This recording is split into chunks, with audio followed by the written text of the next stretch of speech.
I'll just start us off before I start asking questions with a very short poem to set the mood. Wonderful. Wenn Zeit wie Ewigkeit und Ewigkeit wie Zeit, der ist befreit von allem Streit, which translated is time is like eternity and eternity is like time. He is free of all adversity. He is free. Is that what it said? He is free of all adversity? Who's the he? The one For whom those first two things are true, yes. Oh, I see. We're not talking about those things. We're talking about someone to whom these things appear? Yes, what it means that someone knows these things. Yes. Okay, let's hear it again. For whom time is like eternity, and eternity is like time, he is free of all adversity. Oh, yes, somehow I missed that for whom. I'll say another poem. Water is H2O, hydrogen 2 parts, oxygen 1.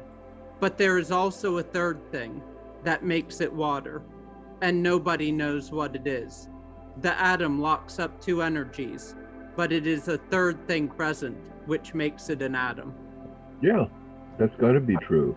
And it's well said. Yes, and where did that come from? So the first poem I read earlier was from Jakob Böhme, and this one, the third thing, was from Lawrence. Both good sources. All right, questions. When we have moments of insight in this life, they tend to be fleeting. How may we extend the duration of our periods of insight? Maybe by inquiring why they're fleeting. I mean that maybe part of it, not asserting it. Well, now, I am told by the people I look up to for these things that this is not actually how things work, and that people expect their moments of insight or bliss or connectedness to get longer and longer and longer. That isn't what happens. Things actually shift at some point. And for some, it's like fireworks, but for most, it's sort of like getting a joke. Yeah. And it's not a matter of extending whatever one's experience was. It's in fact, it's a new kind of experience. Yeah, it's a little bit more like letting the things that intervene between these insights to become more transparent. That's a pretty good description. And in terms of how, I think the spiritual methods we have. Right. And, and also to be grateful for anything that comes along. Oh, certainly. And, and not to bemoan its termination or its fading. Yes, well, by these tools, I mean things like the virtues. And as you mentioned, gratitude is certainly essential. We always want more of what we like and less of what we don't like. Yes, that is our state. We also have the tendency to assume that whatever state we're in may last forever. And that's not true either. So things change until there are no things. Yes, change arises with things though, doesn't it? Yes, it does. Anyone else like to comment on this one? Seeming awfully quiet out there. It is quiet. Well, I think what you've said is pretty much on point about assuming it to last forever. And that's not how it's supposed to be. Right. Yeah, if it were supposed to be that way, it would last forever. Yes, but forever is one of the things that disappears. Well, yeah, it's like the Böhme poem. Yes, precisely. That's why Böhme brought us here. Well, I'll only say that, we can learn from Blake, who says, he who kisses joy as it flies lives in eternity's sunrise. I think you have to enjoy those moments of insight. But if you spend too much time trying to grab onto them and hold on to them, you're going to waste chances for new moments of insight. And not only that, but there's nothing that will terminate one of those states, like, grabbing onto it and trying to hold it. It's over with at that point. All right, what is the I? Oh my.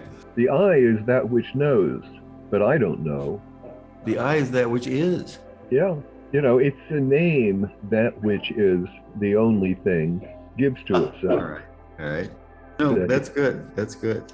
And that's how we know something about its nature, because we have our personal experience of I.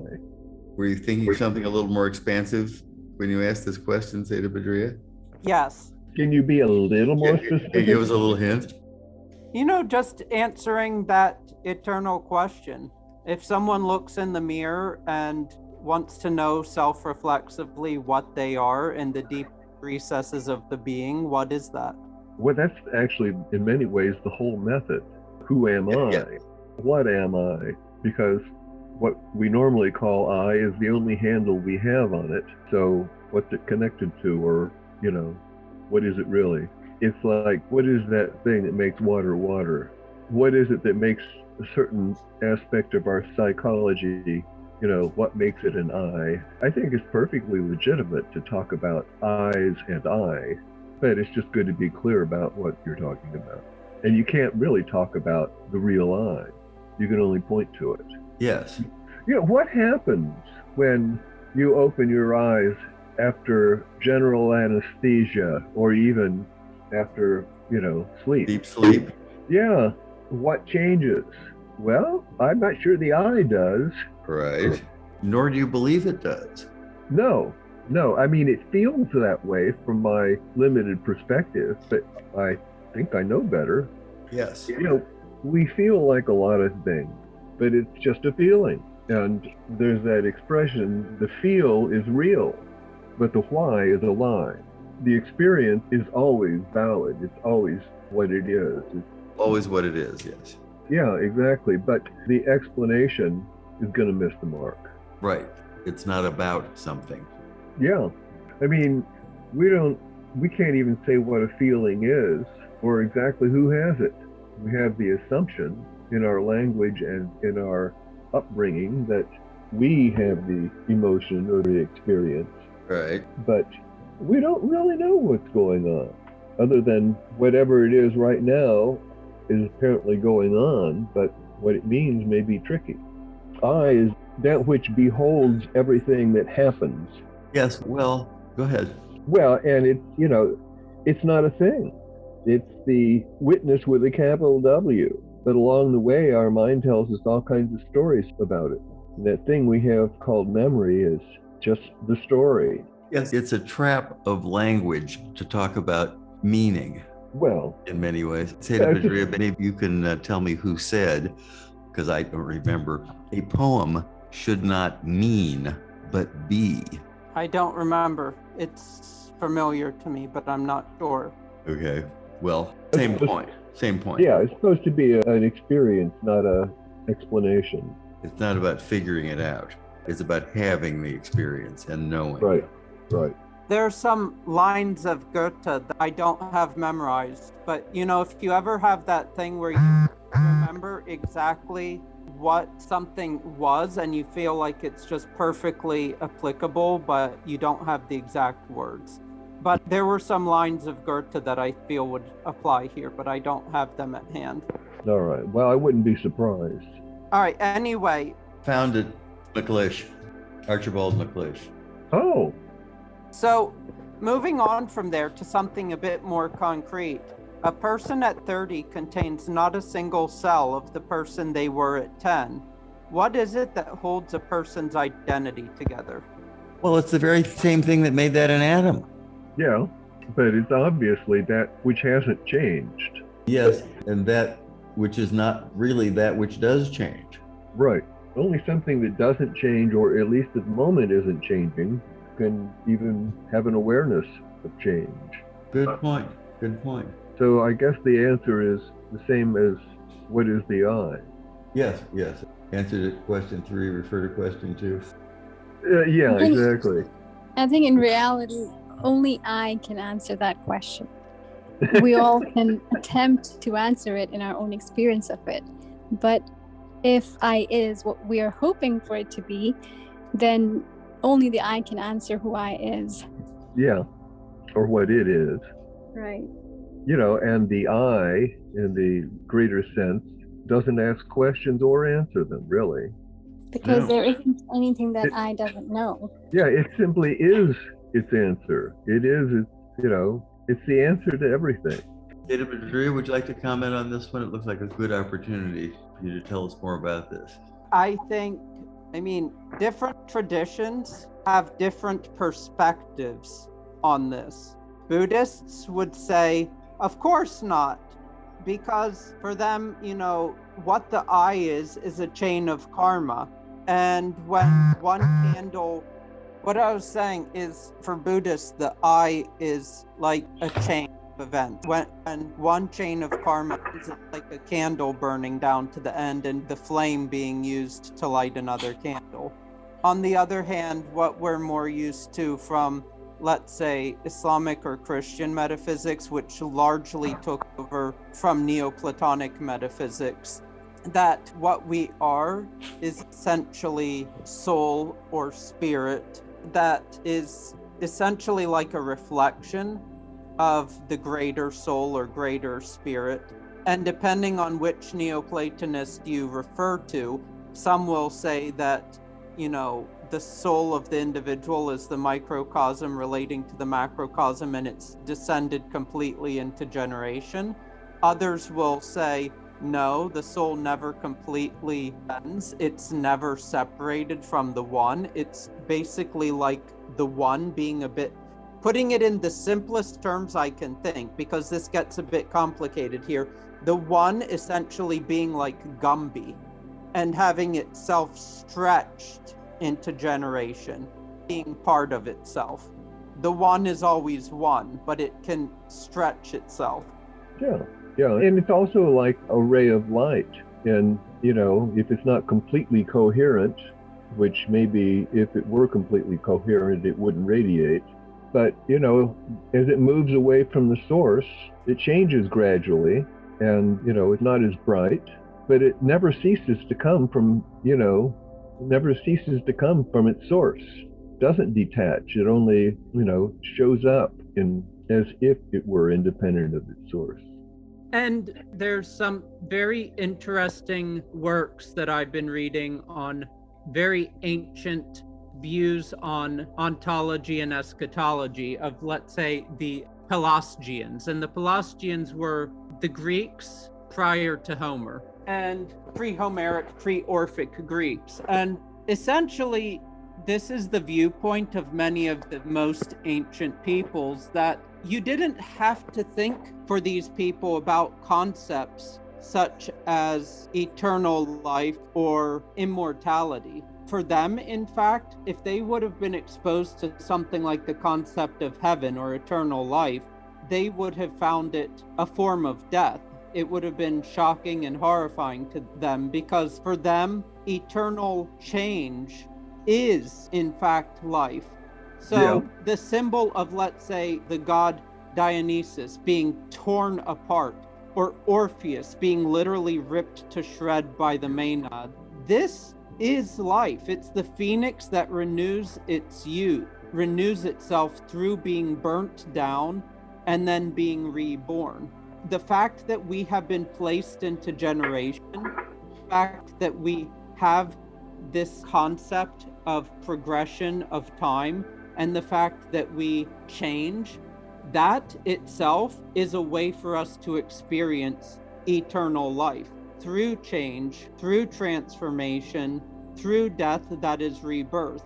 Without that, there is no death, there is no rebirth, there is no immortality, because it just is. And so I think getting back to some of those older conceptions of how these ancient people viewed things is maybe helpful, because I think some of what we have accumulated in Western metaphysics is, let's say, less helpful or less accurate in terms of what actually is, but it's maybe needed for our degenerate state, so to speak. But, for people that were able to directly live reality, there's no need for metaphysics. Metaphysics actually gets in the way. Right. No matter how good it is. Right. It diverts from, it's a diversion from the real. Right. And Ludwig Klages, a German author that I get a lot out of, he basically said that there were three groups of people that could directly apprehend the nature of reality, though it's basically ineffable and unable to be communicated in, modern languages. One were the pre-Homeric Greeks or pre-civilizational period prehistoric peoples of Europe. 2 would be the pre-colonial peoples from anywhere in the world, the shamanistic groups and such. You can think of like people from South America. And 3rd would be certain poets when they have periods of insight. So essentially, what was it, I think, that in a hadith, it says the only prophecy left to us is in dreams? I would change that to say the only prophecy left to us is in poetry. I like that. All right. What people fail to understand is that the universe was not generated once, but is constantly being born anew in each of us. How can we get in touch with our inner cosmogony and see to the root of all things? By interrogating our experience. Yeah, if you get to the root of your individual cosmogony, you'll have the real thing. But that's what makes it your cosmogony. Yeah. But there's something a little misleading here, in that by getting in touch with the universe inside ourselves, or in touch with the absolutely real that we know through our own interior experience, it's not really a cosmogony. And thinking at it in those terms tends to conceptualize it. And that which we're really talking about can be known, but not conceptualized. Right. It's a bit of a side street, and maybe to wander away from the point, to think about what kinds of conceptual frameworks and cosmogonies one might use to look at or explore this area, with the danger that one ends up exploring language instead of experience. Am I making any sense? Yeah. And I think the same point of view that wants to make the generation of the universe happen once and for all is an absolutizing of not getting that it isn't a thing that happened, it is happening itself. So, what do we need a cosmogony for? We want to have an explanation, but it doesn't change what is in our direct experience. It's just a part of the running commentary. Yes, and however good it is, it could only approximate or point to. Yeah.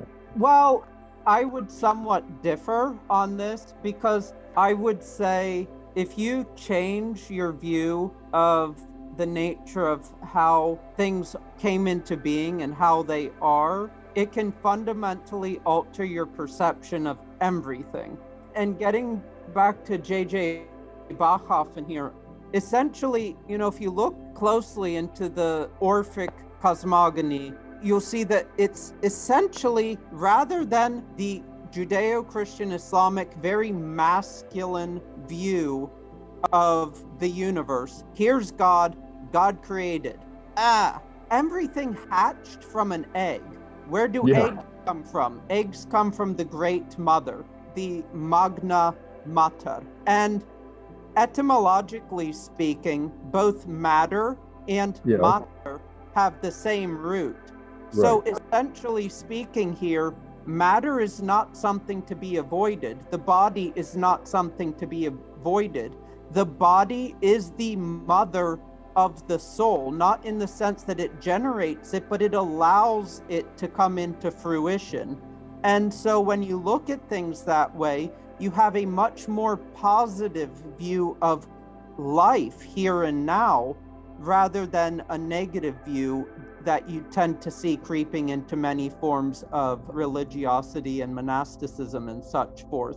But that's just my view. I think it is important to change one's perspective, not to get too bogged down in the details, but it's certainly helpful as a psychological or spiritual exercise. If you really see things differently, is it because you changed your point of view, or is it that your point of view changed simultaneously? Is it clear what the cause and effect is? Sometimes no. Lately there have been many insights that I've had into various spiritual or metaphysical questions, things that I was on the cusp of for 20 years. And some of the insights I've recently had, it's just things that just clicked. And I realized that I was so close to this at some points. There were some things that I was like, wow, I was so close to this 23 years ago, and then I drifted away, and then I lost it. And now I got it again. I'm like, why did the universe push me away? And it's fruitless asking that, I suppose, but I wasn't ready at that time. Yeah. I mean, if it were the right time, it would have happened. If it happens, it must be the right time. But, isn't it fun when that happens? Oh, yeah. And, that's a quality that tells you something about its reality, too, I think. Can you say more about that? Well, there's delight and wonder and all of those things that, that we like to think our experience of the divine. And, if it makes us joyful, we've probably seen something true. I mean, it's not to subjectify everything, but I don't think you can have, an insight that feels transformative without a nice burst of positive emotion. Yes, right. That kind of change is really a release of energy. Yeah. I mean, it could be the release of energy that was bound up in a duality. Yeah, exactly. And gets released when it's resolved. It's a little mechanistic. Yes, that's why these insights are often accompanied by emotional states, whether it's laughing or crying. Yes. And, if you see something too suddenly, too abruptly, you may be terrified by it too. But if you really see it clearly, I think it's a happy experience. Yes. And for that matter, experience, if it's pure, ought to be that way too. Wait a minute. It should be that way too? What way? Joyful. Oh, yes, it should. It should, yes. Yeah. If we experience it that way, how can there be a problem? Right. You would never say that some situation or experience was wrong if it felt that way. I mean, if it felt happy. Well, circling back to the last part of the questions, how can we get in touch with our inner cosmogony? Well, getting in touch with our interior, really the only way we have is through examining our experience. Right. Well, yeah, and it also points back to question number 1. Yes, sure it does. That's right. Yeah, the question isn't how can we get in touch with it, but why do we ever see anything else? All right, that's a pretty good question. All right. Attachments breed suffering, says the Buddha. So why have attachments at all? Are there any good attachments? Well, attaching yourself to the good or attachments to good things, but those are attachments too. Yeah, and I think the tendency to attach is natural, but it needs to be seen for what it is. It's to hold on to something that's going to go away. Change is going to take from us whatever we're holding on to eventually. Yes. And that's ultimately the source of the pain, because we feel like it's us who are being torn asunder. Yes. I think there are temporary harmless attachments, and there might be some temporarily useful attachments. Oh, useful and temporary, certainly. Yeah, exactly. And as long as you don't think they're you, and hence should never change, maybe they won't be a problem. They might even help. But if they really help, you'll get past it. Yes. So why have attachments at all? It's kind of like expectations, just waiting to be disappointed. But, there's some reason that we do that. And maybe it is underlying connection of everything, that when we see it in a certain personal way. I think I like that. Keep going. Yeah. When we see it in personal or self-centered way, then we think that thing that we experience a connection to belongs to us, or is an extension of us, or is necessary to complete us. And but we have the experience of being attached. We have the experience of being a body, for that matter. Yes. But you shouldn't be attached to any experience. It's just an experience. Yeah, attached to, by definition, is wrong. Something to avoid. Yeah, that preposition to is connected to the number 2 in this case. Nicely done. Because it's making, acknowledging 2. You can fool around with the language, but you still end up in the same place. I mean, you could use terminology like in harmony with, or a resonance with, or something like that, but you still end up in 2 land. Yes, that's true, but a resonance or a harmony doesn't seem quite as personal. It doesn't require attachment. That's right. Thank you. I like that. Good question. Yeah. Some more dilation from Seda Zainab or Seda Badriya? Well, I think Sri Talha put it very well. an attachment can actually, or I think it may have been you, Sheikh al-Bashir, that attachment doesn't have to be something that's bad. A good attachment can be even to a good experience, which has taught one not to be attached. Right. And the attachment is a phenomenon that may or may not last. Ideally, it doesn't last because there's always something bigger. Yep. Sayyida Badriya? Well, I would say one has to, I would quote Nietzsche here and say, go beyond you and me, experience cosmically. Yeah. In the sense that it's not just referring to humans. You and me is also referring to any attachment. It's referring to any duality, whether it's another person or a car or even a religion. Get beyond all of that into the unity, think cosmically. Right. And it's also taking too seriously the, how was I going to say that? The independent existence of the subject and object. You know, if you realize that we're never not connected, then what do you need to attach for? I like that. Yeah, me too. It was good. You do that occasionally. Yeah, I don't know how it happens. I really don't. That's because it just happens. Yeah, and fortunately, I'm not attached to it, which makes it more free to happen. And, you know, there's that eternal question, what is the meaning of life? But I really like Goethe's answer to that. The point of life is life. Because anytime you say even something like the meaning of life is to find God, you bring in dualism there. You're finding something. It's separating the two. It's a separation rather than a joining. And so I think one simply has to have a more biocentric way of viewing life.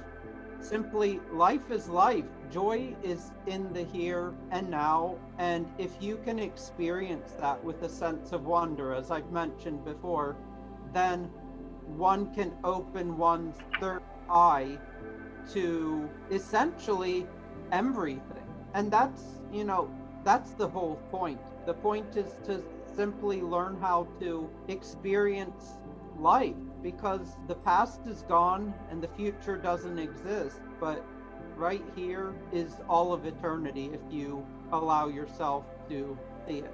Right. Yes, yes. So we don't want to be attached to less fruitful attachments. Yes, right. Not looking ahead here. Well, how can we detach ourselves from less fruitful attachments? Like, clearly being attached to grapes and oranges are okay, but what about things that are ambiguous, like melons and tomatoes, that are technically fruitful, but not really fruitful? Well, they are in their own species, but, well, the important thing is to recognize an attachment. And I think likes and dislikes are not necessarily just attachments. We may attach to something or to the absence of something, depending on whether we like or dislike it. But not everything is an attachment. Go on. Well, ultimately, all attachments are not fruitful. But as we experience ourselves, our lives, we see this constantly coming into contact with something and departing from it, or having it change and fade away. So, you know, you can have a reaction or a response or a feeling of something that comes along in life, but, you know, if you try to freeze frame that, you've stopped life. Yes. And that would be an attachment. That would be an attachment. Yes, exactly. Yeah. I think we've all commented on this one.